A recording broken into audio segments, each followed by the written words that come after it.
প্রিয় বন্ধুরা, আসসালামু আলাইকুম। আমি পড়ছিলাম মাসুদ রানা সিরিজের আরও একটি গল্প, নাম খুনে পিশাচ। শুরু করছি শেষ অংশ। পানিতে নামবে মনে হয় আজও। দিঘির পাড় দিয়ে ঘুরে ডাইভিং বোর্ডের কাছে চলে যাব আমি। ঝোপঝাড়ের আড়ালে অপেক্ষা করব।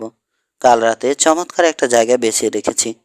কোত্থেকে কি হলো বুঝে গার্ড দুজন তাদের রাইফেল তুলতে তুলতে সরে যেতে পারবো আমি অনেক দূরে। আমি তীর মারার পর গুলি চালিয়েও তুমি। সব কিছু পরিকল্পনা করা হয়ে গেছে আমার। ঠিক আছে, তাহলে রওনা হয়ে যাব আমি এখন। এতক্ষণে ওখানে পৌঁছেও যেতাম তোমার সঙ্গে বকবক করতে না হলে।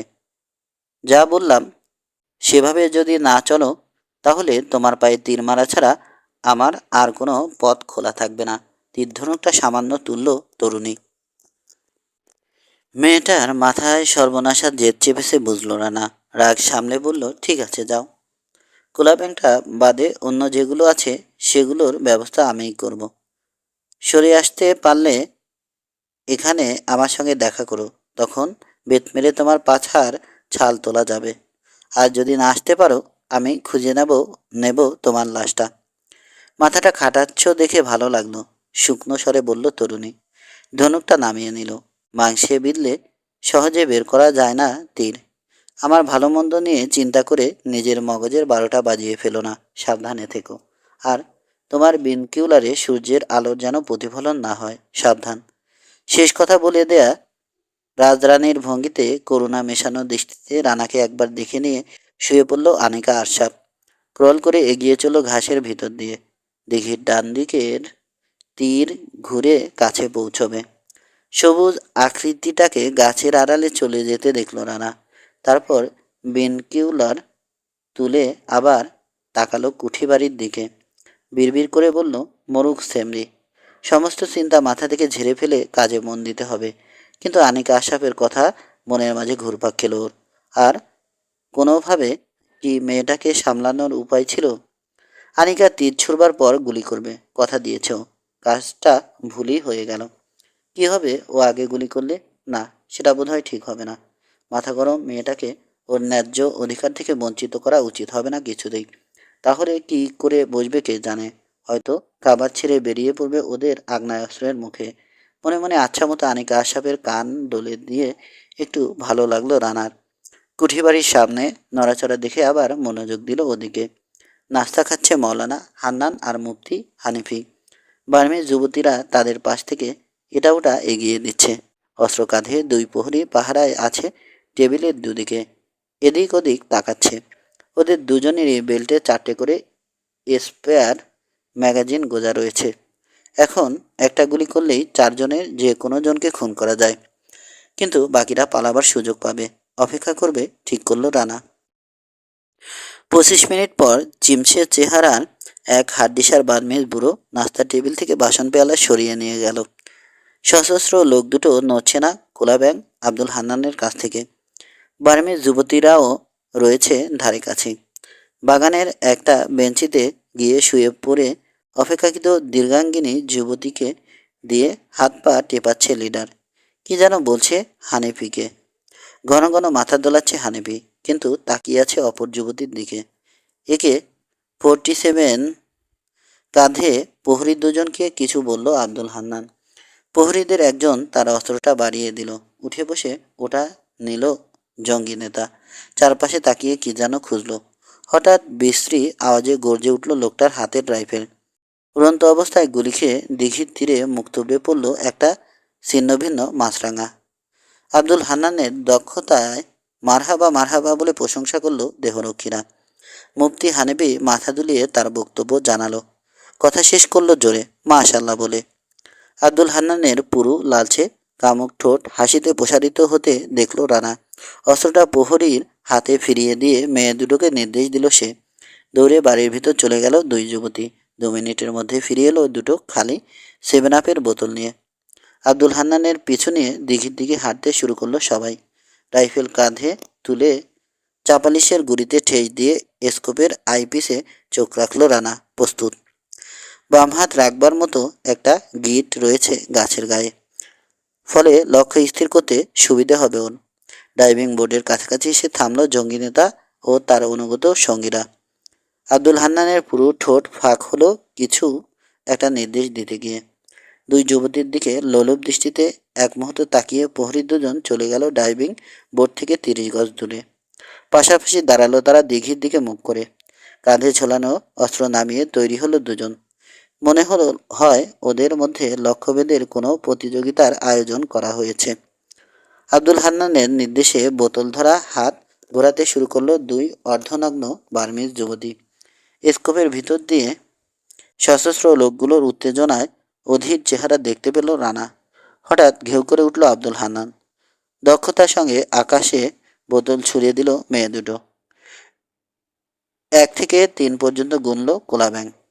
আর 3 উচ্চারণের সঙ্গে সঙ্গে AK-47 তুলে বোতল লক্ষ্য করে গুলি ছুড়ল দেহরক্ষীরা। কর্কশ বিস্ফোরণের আওয়াজে খান খান হয়ে গেল চারপাশের প্রশান্ত পরিবেশ।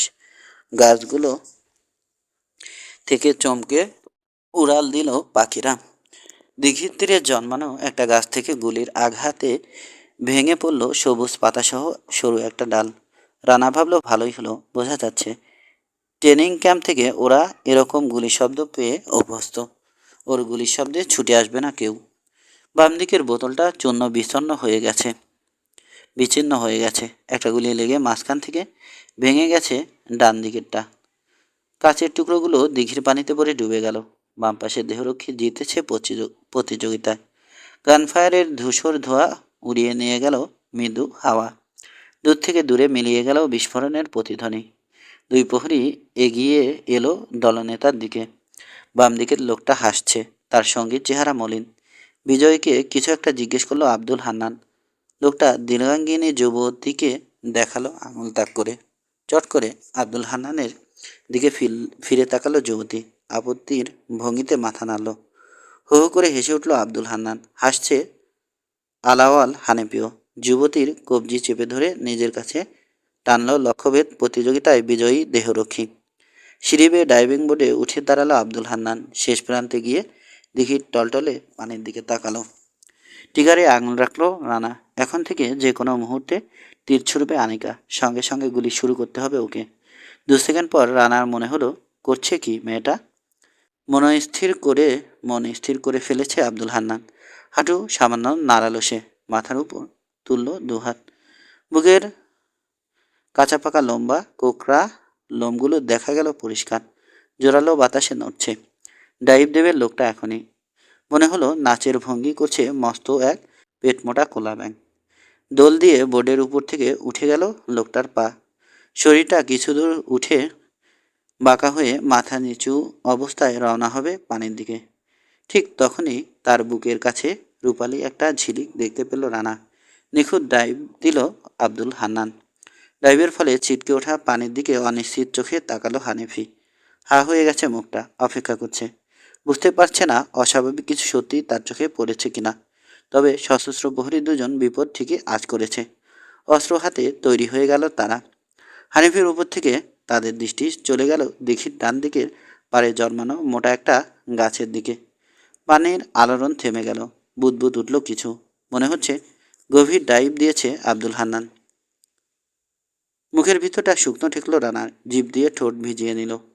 স্নাইপার স্কোপের মাছ দিয়ে দেখা যাচ্ছে ডাইভের জায়গাটায় পানির তলা থেকে ধীরে ধীরে উঠে আসছে টকটকে লাল কি যেন। তারপর আব্দুল হান্নানের উপর হয়ে থাকা দেহটা ভেসে উঠল পানির উপর। ঢেউয়ের দোলায় দুলছে মেদো মেদো। পিঠ ফুঁড়ে বেরিয়ে এসেছে তীরের অর্ধেকটা। রূপালি ঝিলিক দিচ্ছে ফরা সূর্যের আলোয়। তীক্ষ্ণ চিৎকার করে উঠল দুই বার্মিজ যুবতী। ঘুরেই দৌড় দিল কুঠি লক্ষ্য করে। চেঁচিয়ে কি যেন নির্দেশ দিল মুফতি হানিফি। সঙ্গে সঙ্গে প্রহরীদের AK-47 নলে ঝিঁকিয়ে উঠল কমলা আগুন। টানা গুলিবর্ষণের আওয়াজটা কর্কশ শোনাল। দিঘির ডান তীরের ঝোপঝাড় ও গাছের ডালপালা ভেঙে পড়ছে। চিমসে বুড়ো বেরিয়ে আসছিল। তাকে ঠেলে নিয়ে দরজা দিয়ে ঢুকে পড়ল বার্মিজ যুবতীরা। দরম করে বন্ধ হলো দরজা। রানার হাতে ঝাঁকি খেল 250 3000 সাভেজ 99F। ডান দিকে সশস্ত্র দেহরক্ষী স্লো মোশন ছায়াছবির ঢঙে ধীরে ধীরে পড়ে গেল উপর হয়ে। দ্বিতীয় লোকটা দৌড় দিল বাঁদিকে, কোমরের কাছ থেকে গুলি ছুটছে দিঘির ডান পাড়ের গাছগুলো লক্ষ্য করে। তারপর কোন দিক থেকে গুলি আসছে বুঝতে পেরে আড়াল পাবার জন্য ছুটল সে কয়েকটা ঘন ঝোপের দিকে। তাকে মিস করলো রানা, আবার গুলি করলো। হাঁটুর কাছে পা ভাঁজ হয়ে গেল দেহরক্ষীর। তবুও দৌড়ের গতি তাকে এগিয়ে দিল খানিকটা। টুপ করে মাটিতে পড়ে ঢাল বেয়ে গড়িয়ে দিঘির পানিতে গিয়ে থামল সে। তখনও টিগারে পেঁচিয়ে রয়েছে আঙুল। পানি ঢুকে মেকানিজম নষ্ট হয়ে যাওয়ার আগ পর্যন্ত কয়েক সেকেন্ড নীল আকাশে গুলি ছুড়ল তার কালা শোনে কব। রানা দ্বিতীয় গুলিটা মিস করায় বিরাট একটা সুযোগ পেয়ে গেছে মুফতি হানিফি। প্রথম দেহরক্ষীর অস্ত্রটা তুলে নিল সে। কোমর থেকে টেনে বের করে নিল দুটো গুলি ভরা ম্যাগাজিন। পরমুহূর্তে শুয়ে পড়ল মাটিতে। মৃতদেহটাকে আড়াল হিসাবে ব্যবহার করে গুলি ছুড়ল রানার অবস্থান আন্দাজ করে নিয়ে। রানাকে দেখেছে, অথবা সাবেজের মাজল ফ্ল্যাশ চোখে পড়েছে। লক্ষ্যভেদে খারাপ করছে না লোকটা, তবে গুলির রেঞ্জ কম হওয়ার কারণে দিঘির শেষ প্রান্তে পানিতেই পড়ছে ওগুলো। তারপর লাফিয়ে উঠে রানার কানের পাশ দিয়ে বেরিয়ে যাচ্ছে। কোনোটা আবার বেশি উঁচুতে উঠে উপর থেকে ছোট ছোট ডালপালা ভেঙে ফেলছে ওর গায়ে। চাপালিশের কাণ্ডে লেগে কাঠের কুচি গাচ্ছে গালে। এরই ফাঁকে আরও দুবার গুলি করল রানা। তাড়াহুড়োয় মুফতি হানিফির কাছ থেকে বেশ কয়েক ফুট সামনে মাটিতে নাক গুজল বুলেট। আবার লক্ষ্য স্থির করল রানা, সোজা হানিফির বুক বরাবর। একটা ভাঙা ডাল পড়ল রাইফেলের নলের উপর। ঝটকা দিয়ে ওটা সরিয়ে দিল। ততক্ষণে লনের টেবিলটার দিকে ছুটতে শুরু করেছে মুফতি হানিফি। দুবার তার গোড়ালির কাছে মাটি খুলল রানার বুলেট। শেষ লাফে পৌঁছে গেল লোকটা রড আয়রনের টেবিলের কাছে। ওটা উল্টে ফেলে দিয়ে আড়াল নিল ওপাশে। নিরেট লোহার পিছনে অবস্থান নিয়ে নিরাপত্তার অনুভূতি তার লক্ষ্যভেদের দক্ষতা বাড়িয়ে দিল। AK-47টা সিঙ্গেল শট নিয়ে অনেকটা উঁচু করে ধরে কখনো টেবিলের ডান পাশ থেকে কখনো বাম পাশ থেকে চাপালিশ গাছ লক্ষ্য করে গুলি ছুটতে শুরু করলো সে। ম্যাগাজিন পাল্টে নিল রানা। ওর গুলি লোহার টেবিলে লেগে টং টং আওয়াজ তুলল। তীক্ষ্ণ আওয়াজ তুলে দু একটা বুলেট পিছলে বেরিয়ে গেল মুফতি হানিফির মাথার উপর দিয়ে। স্নাইপার স্কোপ দিয়ে বারবার এদিক ওদিক লক্ষ্য স্থির করা কঠিন। দ্রুততার সঙ্গে জায়গা পাল্টাচ্ছে মুফতি হানিফি। তার গুলি এসে বিচ্ছে চাপালিশের গুলিতে। ডান দিকে হামাগুড়ি দিয়ে সরতে শুরু করলো রানা। ঠিক করেছে দিঘির পার ঘুরে কোনাকুনি গুলি করবে। কয়েক পা এগিয়েই মুফতি হানিফিকে দেখতে পেল। টেবিলের আড়াল ছেড়ে ক্রল করে ডান দিকে ঝোপ ঝাড়ের আড়াল নেবে বলে সরছে সেও। এগিয়ে এসে রানার মুখোমুখি হতে চায়। উঠে দাঁড়িয়ে রাইফেল তুলল রানা। মুফতি হানিফিও দেখেছে রানাকে। হাঁটু মুড়ে বসে পরপর কয়েকটা গুলি করলো সে তাড়াহুড়ো করে। পাথরের মূর্তির মতো দাঁড়িয়ে গুলির শব্দ শুনল রানা। ওর স্নাইপার স্কোপের ক্রুজ হেয়ার মুফতি হানিফির বুকের বা পাশে স্থির হতেই চাপ দিল টিগারে। সরে গেছে হানিফি। তার ডান হাতের কনুইয়ে ঢুকলো বুলেট। ঝাঁকি খেলো লোকটার হাত। ছিটকে পড়ে গেল AK-47। বাম হাতে ডান কনুই চেপে ধরে হা করে রানার দিকে তাকালো হানিফি। চেহারায় প্রকাশ পেল তীব্র আতঙ্ক। কি যেন বলতে চাইল সে, হয়তো প্রাণ ভিক্ষা চায়। ঠিক তখনই তার হা করা মুখের ভিতর ঢুকে ঘ্যাস করে ঘাড় ফুটো করে বের হলো আনিকার ছোড়া দ্বিতীয় তীর। ঘুরে গেল লোকটা। সোনালি রোদে তার ঘাড়ের বাইরে ঝিকে উঠল তীরের ফলাটা। মুখ থুবড়ে মাটিতে উপুর হয়ে পড়ে স্থির হয়ে গেল জঙ্গি নেতা। খুনে পিশাচটা আবার উঠে দাঁড়াবে ভেবে রাইফেল সরালো না রানা। তারপর কয়েক সেকেন্ড পরেও নড়াচড়া না দেখে নামিয়ে নিল অস্ত্র। হাতের উল্টো পিঠে মুছল কপালে জমে ওঠা ঘাম। এখনও পাহাড়ে পাহাড়ে বাড়ি খেয়ে প্রতিধ্বনি তুলছে গোলাগুলির শব্দ। ধীরে ধীরে মিলিয়ে গেল আওয়াজটা। কুঠির দরজাটা বন্ধ। দুই যুবতী ও বার্মিজ বুড়োর দেখা নেই। ডান দিকে পা বাড়িয়ে আধ মিনিট পর আনিকাকে আসতে দেখল রানা। ওকে দেখে ছুটে এলো আনিকা। রক্তশূন্য মুখটা কাগজের মতো সাদা ওর। কাচ্ছে ঝরঝর করে। হাত থেকে ধনুকটা ছুঁড়ে ফেলে ফুপিয়ে উঠল। বিড়বিড় করে বলল, জানতাম না মানুষ খুন করতে এত খারাপ লাগবে।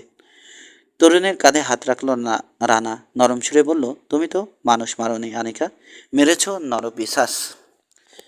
আমরা ওদের না মারলে ভয়ঙ্কর ক্ষতি করতো ওরা দেশের সবার। নিজেকে সামলে নাও, এখনই রওনা হতে হবে আমাদের। এত গোলাগুলির শব্দ শুনে জঙ্গিদের ক্যাম্প থেকে লোক চলে আসতে পারে, কিন্তু ওদের ডিঙিয়েই তো যেতে হবে আমাদের, তাই না? আয়ত ভেজা চোখ রাখলো আনিকা রানার চোখে। না, আপাতত আরও উত্তরে সরে যাব আমরা, বলল রানা। ওদিক দিয়ে নাপ পেরোবো, ওখানে একটু কাজ আছে, ওটা শেষ করেই ঢাকায় ফিরে যাব আমরা। ধনুকটা তুলে নিয়ে মেয়েটির হাত ধরে বাঁ দিকে পা বাড়ালো রানা। 5। নাফ নদীটা ডাইনে বাঁক নিয়েছে, ওখানে খুব বেশি হলে 100 গজ চওড়া হবে। নির্জন একটা জায়গা, দুপাশে মাঝারি উচ্চতার পাহাড়, জনবসতি নেই। নদীর ধারে বুনো কলা গাছের পাশে বসে রাঙার মার তৈরি স্যান্ডউইচ ও কফি ভাগাভাগি করে লাঞ্চ সেরে নিল রানা ও আনিকা। কলা গাছ কেটে ভেলা বানিয়ে নদীটা পার হতে প্রায় বিকেল হয়ে গেল ওদের। পাহাড় জঙ্গল পাড়ি দিয়ে সেই শিকারকুঠি থেকে এরই মধ্যে 7 মাইল উত্তরে সরে এসেছে ওরা। জঙ্গিদের কাছে ওদের উপস্থিতি ফাঁস হয়ে যেতে পারে ভেবে পথে এড়িয়ে গেছে দুটো রোহিঙ্গা গ্রাম। বিকেল 3:30টায় বাংলাদেশের মাটিতে পা রাখল ওরা। পশ্চিম দিকে হেঁটে চলল ক্লান্ত শরীর টেনে। ঢাকা থেকে রওনা হবার আগে যে তথ্য সংগ্রহ করেছে রানা, তা থেকে জানে এদিকে কাছেই চাকমাদের গ্রাম আছে কয়েকটা। গত কদিন ধরে এই গ্রামগুলোতে হামলা করেছে পাগলা হাতি। প্রথম দুটো গ্রামে লোক জড়ো হয়ে গেল ওদের দেখে। বিশেষ করে রাইফেলধারী রানা তাদের মনোযোগের কেন্দ্রবিন্দুতে পরিণত হলো। বুঝে ফেলেছে কেন ওদের আগমন। বাংলা জানে না গ্রামবাসী, আভাসী ইঙ্গিতে উত্তর পশ্চিমে দেখালো তারা। একটু বিশ্রাম নিয়ে তাদের নির্দেশিত পথে রওনা হয়ে গেল রানা ও আনিকা। বিকেল 4:45টার দিকে ছোট ছোট অনেকগুলো পাহাড় ডিঙিয়ে উঁচু একটা পাহাড়ের মাথায় বড়সড় একটা গ্রামে প্রবেশ করলো ওরা। ঘন বসতি এখানে। আশপাশে কিছুটা নিচে ছড়ানো ছিটানো বেশ কয়েকটা গ্রাম দেখা গেল। টিলার মাথায় কয়েকটা করে বাড়ি নিয়ে এক একটা গ্রাম। টিলার গায়ে জুম চাষ আর সমতলে ধানের ক্ষেত করেছে গ্রামবাসী। নদীর ধারে কিছু ধ্বংসযজ্ঞের নমুনা দেখতে পেল ওরা পরিষ্কার। বুঝতে পারল নদীর ধার ঘেঁষে এগোলে পাওয়া যাবে সর্বশেষ ক্ষতিগ্রস্ত গ্রাম। কচি কণ্ঠের হইচই শুনে বামে তাকালো ওরা। বাচ্চাদের চোখেই আগে পড়েছে। চিল চিৎকার দিয়ে দৌড়ে তো নয়, উড়িয়ে আসছে ওরা বিদেশিদেরকে কাছ থেকে দেখতে। নিমেষে ঘিরে ধরল ওরা রানা ও আনিকাকে। বাচ্চাদের উত্তেজিত চিৎকার শুনে 5 মিনিটও লাগলো না গ্রামবাসীদের সবার জড়ো হয়ে যেতে। চাকমা ভাষায় কথা বলছে সবাই হড়বড় করে। আনিকার দিকে তাকালো রানা, কাজ ঝাঁকালো। কি বলছে ওরা? জানে না, ক্লান্ত স্বরে বলল আনিকা। ওদের ভাষা কিচ্ছু বুঝছে না। দুহাত দুদিকে প্রসারিত করে কয়েকবার হাতি শব্দটা উচ্চারণ করলো রানা।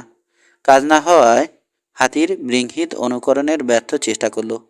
বেখাপ্পা পো আওয়াজ শুনে সবাইকে হেসে উঠতে দেখে একটা হাত নাকের কাছে তুলে দোলালো ও হাতির সুরের নকল করে। রাইফেল তুলে দেখালো ওটাকে মারতে চায় ও, কিন্তু হাসি আর থামে না। বয়স্ক এক শুটকি লোক এক হাত তুলে চড়া গলায় বলল কিছু। সঙ্গে সঙ্গে চুপ হয়ে গেল সবাই। মুখের চামড়া কুঁচকে কয়েকশো ভাঁজ হয়ে গেছে বুড়োর। বোধহয় গ্রামের হেডম্যান। পাশের এক যুবকের দিকে তাকিয়ে কিছু বলার পর সন্তুষ্টির সঙ্গে মাথা দোলালো নিজেই। হাতের ইশারা করলো রানার রাইফেলের দিকে। তারপর আঙুল তুলে দেখালো উত্তর পশ্চিমের অনেকগুলো বাঁশঝাড়ের দিকে, যেদিকটায় ধ্বংসের আলামত দেখেছে ওরা একটু আগেই। এখান থেকে বেশ অনেকটা দূরে। মনে হচ্ছে ফসলি জমির ওধারে একটা বাঁশবন নয়, আখের ক্ষেত। রানার অনুকরণে হাতির ডাক ছাড়ল বুড়ো। গলার আওয়াজটা তেমন জোরালো নয়, কিন্তু অনুকরণটা এত চমৎকার যে কাছে পিঠে থাকলে খোদ হস্তিনী ছুটে আসতো ওই মদ্দা পাটকাঠির কাছে। বুড়ো মনে হয় বলছে হাতিটা ওদিকে কোথাও আছে, বলল আনিকা। বাঁশঝাড়ের দিকে রানাকে তাকাতে দেখে গুঞ্জন উঠল গ্রামবাসীর মধ্যে। খপ করে রানার হাত ধরল বুড়ো। তারপর বাঁশঝাড়ের দিকে টেনে নিয়ে যেতে চাইল ওকে। এবার এক বুড়িকে ভিড় ঠেলে কাছে চলে আসতে দেখা গেল। আনিকার কবজি ধরে টান দিল সে। শুটকি বুড়োর খপড়ে পড়া রানার সঙ্গে নিয়ে যেতে চাইছে ওকেও। চলো যাওয়া যাক আনিকা। বুড়োর পাশে পা বাড়ালো রানা। রানা ও আনিকা রওনা হতেই গ্রামের লোক পিছু নিল ওদের। কাউকে নিজের পাশে আসতে দিল না বুড়ো। বুড়ি হাত ছাড়ল না আনিকার। ঘুরে দাঁড়িয়ে নির্দেশের সুরে কিছু বলল বুড়ো। হাতের ঝাপটায় বুঝিয়ে দিল আর কেউ তাদের সঙ্গে আসুক সেটা সে মোটেই চায় না। পালন করা হলো বুড়োর নির্দেশ। অনিচ্ছুক চেহারায় ঠায় দাঁড়িয়ে থাকলো আবাল বৃদ্ধ বনিতা। বুড়ো বুড়ির পাশে 25 মিনিট একটা জুম ক্ষেতের মাঝ দিয়ে পথ করে এগুলো রানা ও আনিকা। বাঁশঝাড়ের 100 গজের মধ্যে পৌঁছে হইচই হট্টগোল কানে এলো ওদের। এইমাত্র ঝনঝন করে টিন পেটাতে শুরু করেছে কারা যেন, সেই সঙ্গে চেঁচিয়ে গলা ফাটাচ্ছে অজানা ভাষায়। রানার পাশ থেকে দৌড়ে সামনে বাড়ল বুড়ো। বুড়ি কি যেন বলল তাকে চেঁচিয়ে। দৌড়ে বুড়োর পাশে চলে এলো রানা। আনিকাও যোগ দিল ওর সঙ্গে। বুড়ি পিছন থেকে চেঁচালো তার স্বরে, তবে আর আগে বাড়ছে না সে। বাঁশঝাড়টার পঞ্চাশ গজের মধ্যে চলে এসে অদ্ভুত এক দৃশ্য দেখতে পেল রানা। এক হাতে বুকের কাছে লুঙ্গিটা তুলে অপর হাতে বদনা নিয়ে বাঁশের বন থেকে ছিটকে বেরিয়ে এসেছে মোটাসোটা এক লোক। ছুটছে ঊর্ধ্বশ্বাসে। তার পিছনে মর্মর করে ভেঙে পড়ল কয়েকটা বাঁশ। তার পরপরই শোনা গেল ক্রুদ্ধ হাতির গর্জন। দেখা দিল ধূসর একটা প্রকাণ্ড দাঁতাল হাতি। সোজা লোকটাকে লক্ষ্য করে ছুটছে ওটা। সুর দিয়ে পেঁচিয়ে ধরে আছাড় মেরে পায়ের তলায় বিশতে চায়। পঙ্খিরাজ ঘোড়ার মতো ছুটন্ত ছুটছে বদনাওয়ালা। তারপরেও উন্মাত্ত হাতির সঙ্গে দ্রুত কমছে তার দূরত্ব। লোকটা বদনা ফেলতে ভুলে গেছে, নাকি স্বাদের জিনিসটা হারাতে রাজি নয়, বুঝতে পারল না রানা। কাঁধে রাইফেল তুলে ধনুকের ছিলার টঙ্কার শুনতে পেল ও পাশ থেকে। ততক্ষণে ওকে পাশ কাটিয়ে তীর বেগে ফিরতি পথ ধরেছে হেডম্যান বুড়ো। পাগলা হাতিটার বিশাল নিতম্বে গিয়ে গাঁথল তীর। থমকে দাঁড়ালো ওটা। মোটা ঘাড় ফিরিয়ে তাকালো রানা ও আনিকার দিকে। ঘুরে দাঁড়ালো মুহূর্তে, তারপর জুমক্ষেতের কচি ফসল মারিয়ে সোজা ছুটে এলো ওদের দিকে। অন্তত 10 ফুট উঁচু হবে ওটা। ওজন কয় টন কে জানে। কপাল সই করে গুলি করলো রানা। ঠিক সেই মুহূর্তে ভেজা জমিতে পা পিছলে গেল ওর। ফলে হাতির কান ফুটো করে বেরিয়ে গেল হাই ভেলোসিটি বুলেট। ছোট্ট একটা গর্জন ছেড়ে আকাশে সুর তুলল ওটা। দুপে জন্তুগুলো পালাচ্ছে না দেখে রেগে গেল আরও। বিকট গর্জন ছেড়ে তেড়ে আসছে, যেন এক্সপ্রেস ট্রেন। সায়স্তা করবে বেয়াদব দুটোকে। দূরত্ব আর 30 গজ। মাঝখানের ফাঁকটুকু পার হলেই ও দুটোকে পিঁপড়ের মতো পিষে ফেলতে পারবে বুঝে গজপতির ছোটা গতি বাড়ল আরও। যা, দৌড়াচ্ছে বলে পাজর মিস করেছি, লজ্জিত কণ্ঠে বলল আনিকা। পরক্ষণে জরুরি সুরে তাগাদা দিল, পালাও রানা, মেরে ফেলবে। পিছাতে শুরু করলো, তবে রানা অনড় দেখে ঘুরে দৌড়াতে শুরু করলো না। একের পর এক তীর মারছে, কিন্তু লাগাতে পারছে না কোনো ভাইটাল পয়েন্টে। আনিকার কথায় কোনো জবাব দিল না রানা।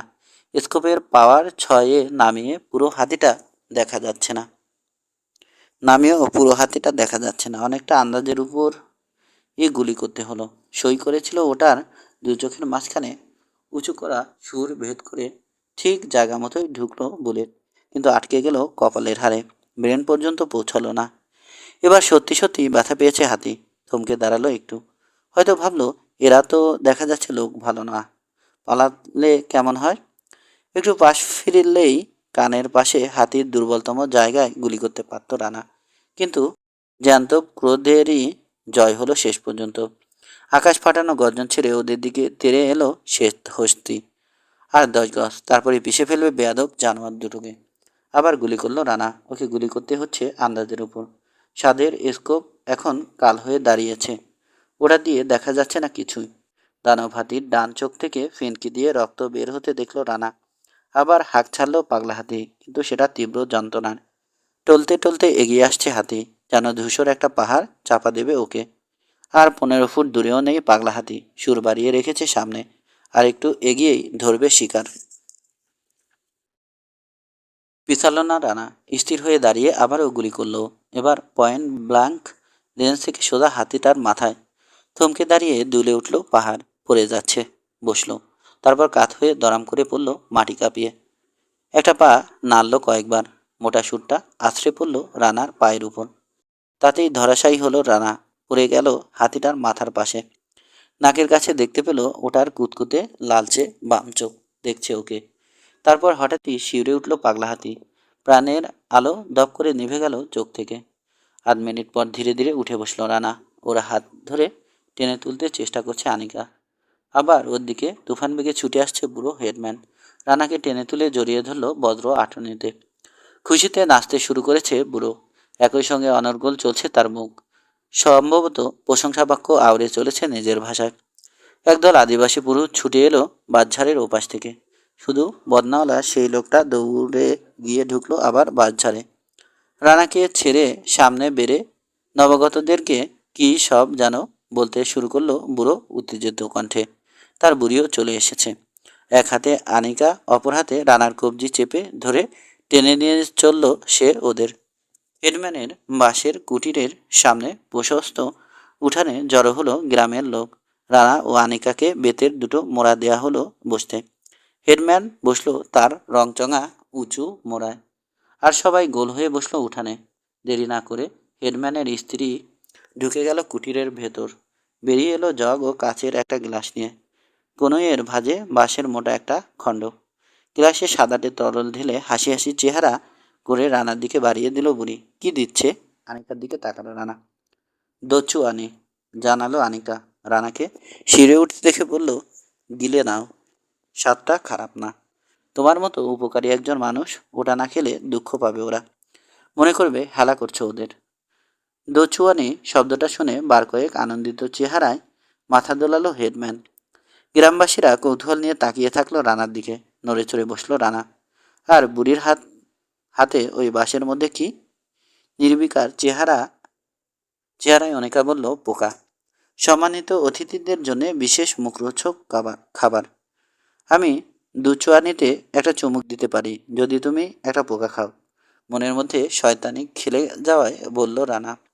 বিনা দ্বিধায় বাঁশটা বুড়ির হাত থেকে নিল আনিকা।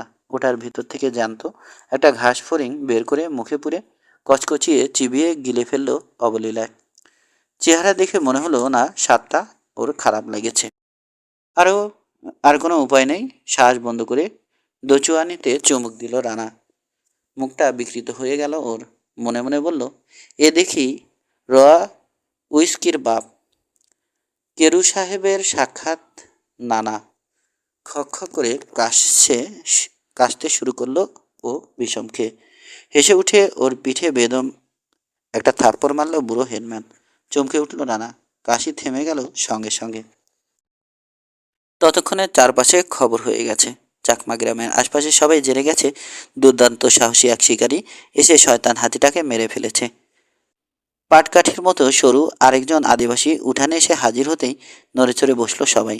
সামনে এসে বিনীত ভঙ্গিতে হেডম্যানের সঙ্গে আলাপ করলেন। তারপর ভাঙা ভাঙা বাংলায় বললেন, আমি ওদ্রি চাকমা, গ্রামের পাঠশালার মাস্টার। হেডম্যান আগাশ চাকমার ভাই। অতিথি শিকারীরা আজ রাতটা গ্রামে কাটালে সম্মানিত বোধ করবে এই গ্রামের সবাই। হাতিটা কাটা হচ্ছে, রাতে ভোজ হবে। আপত্তি করলো রানা। জানালো দেরি না করে রওনা হয়ে যেতে চায় ওরা। টেকনাফ কক্সবাজার সড়কে কোন দিক দিয়ে গেলে তাড়াতাড়ি পৌঁছানো যাবে জানতে চাইল ও। হেডম্যানকে কি যেন বললেন মাস্টার সাহেব। বুড়োর জবাব শুনে আবার তাকালেন তিনি রানার দিকে। আরও অনেক নরম সুরে অনুরোধ করলেন থেকে যেতে।